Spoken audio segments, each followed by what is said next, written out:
I have a question from Paul from firesidechat.com. My wife and I have been debating whether to buy a Prius or an electric vehicle. We found a 2017 used Prius priced at $27,000. Wow. My wife likes the Prius, but I want to get a Tesla or a Mustang Mach-E SUV. What are some factors we should consider before purchasing an EV? Should we buy an EV now to expect the gas prices to go up in the future?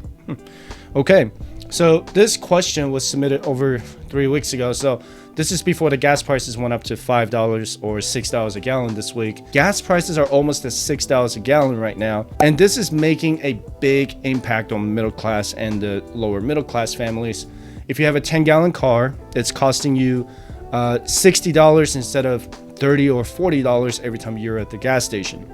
If you have a pickup truck that's at, say, 15 or 20 miles per gallon, then it could be costing you more like $500 or $600 a month, depending on how much you travel. The gas prices are rising, and the main reason is the Russian invasion of Ukraine. So right now, the gas prices are going up because of the US and EU sanctions on Russia, which limits their ability to sell crude oil. Russia is one of the biggest energy suppliers in the world.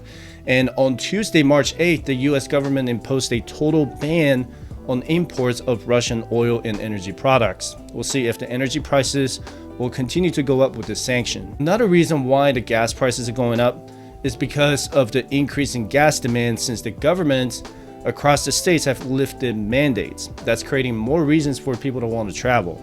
So not only there's an increase in demand, there's also a reduction in the global supply of gas and oil. It's a simple supply and demand problem. The price goes up when the demand is up and the supply is low.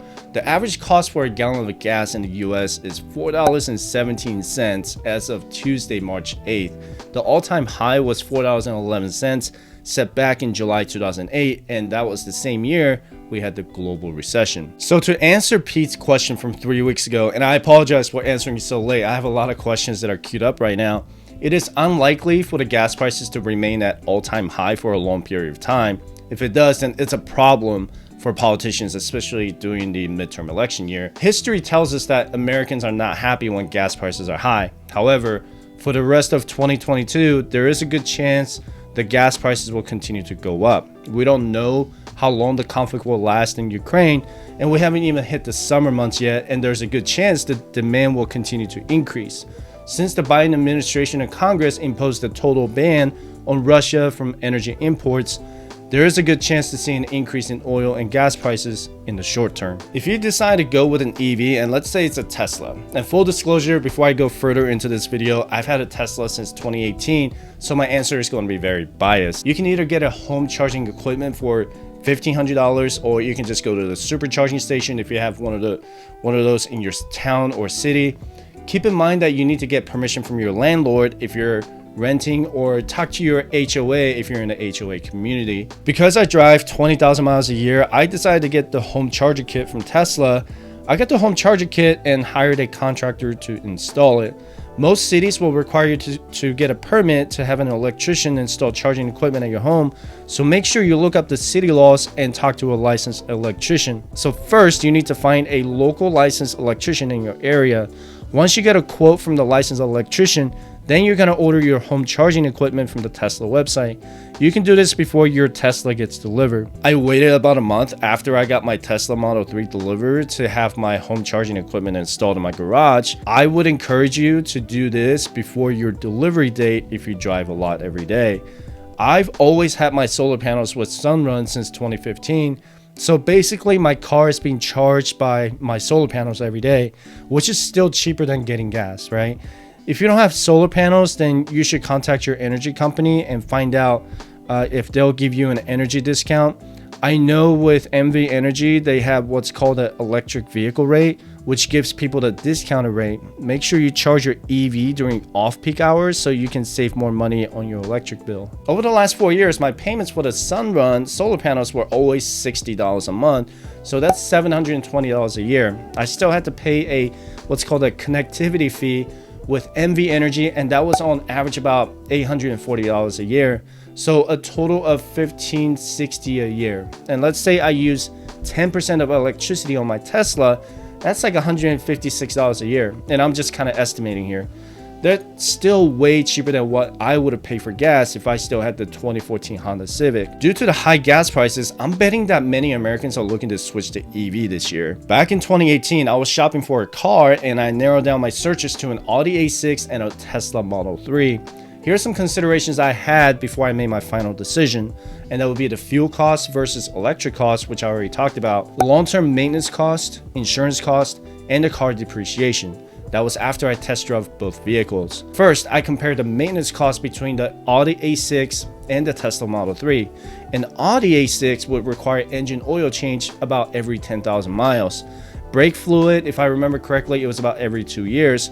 And the total cost to maintain an Audi A6 was between $800 to $950 a year, because I plan to drive about 20,000 miles a year. A Tesla Model 3, on the other hand, would cost about $200 every 2 years because it didn't require an oil change, obviously. The maintenance schedule was about every 2 years to rotate tires, replace cabin air filters, and test the brake fluid. The highest maintenance cost for Tesla was the battery replacement. It would have cost, and I still don't know that for sure, but it would cost anywhere between $10,000 to $13,000 if it's outside of warranty coverage. My research at the time showed that a battery replacement would most likely be required at 200,000 miles if I drove 20,000 miles a year. That would be about 10 years from the time I purchased the Model 3. So the only downside of owning a Tesla is the battery replacement cost.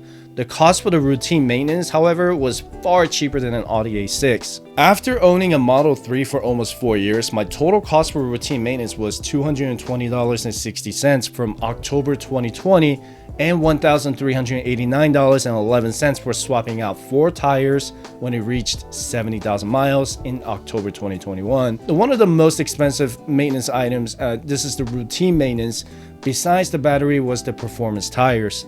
Each tire cost me about $360, including the labor cost, so keep that in mind before buying a Tesla. The next research item was my auto insurance, and I don't know where you live, but in Las Vegas, our car insurance is above average cost when you compare it to the national average.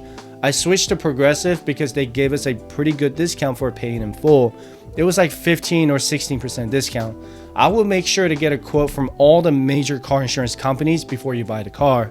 Most insurance companies will give you a discount if you have multiple policies, multiple cars, a good driving record, or if you're a student. When I compare between an Audi A6 and a Tesla Model 3, the policy premium was about the same. If I were you, Pete, I would keep the car insurance premium in mind before you make the decision. The last thing I want to cover is the car depreciation. And so back in 2018, a brand new Audi A6 would depreciate on average of 55% after 3 years. I found several used Audi A6 for $25,000 or $30,000. A Tesla Model 3 was depreciating about 24% after 3 years, and I couldn't really find many used Model 3 at the time due to high demand, and I decided to go with a brand new 2018 Tesla Model 3 with a long range edition because I was getting a $7,500 of federal tax credit. After the sales tax and all the fees, it was about $53,000. I tracked my car value on Kelley Blue Book every single month, and I actually wrote them down on my spreadsheet. Within the first year, my Model 3 depreciated by 17% from $53,000 to $44,000. In the second year, it depreciated by 14% from $44,000 to $38,000. And in the third year, my car actually appreciated by 8% from $38,000 to $41,000, and that was due to the supply chain shortages. I don't expect the car to appreciate much longer once the supply chain shortages are no longer an issue. My 2018 Tesla Model 3 is completely paid off, and it's worth about $37,617 in March 2022, and that was according to Kelley Blue Book. It has depreciated a total of 29% in the last 3.5 years. Did I make the right decision to buy a Tesla instead of an Audi A6? I think many people today would say it was the right call. Paul, if you and your wife decide to buy a Tesla, just keep in mind the estimated delivery date for a Model 3 is in May 2022. The price is way cheaper now than when I bought it in 2018. You should also check with your state government to see if there's a tax credit for buying an EV or for installing a home charging EV equipment. As far as whether you should finance or pay cash for a vehicle, you should check out this video, and that will help you make that decision.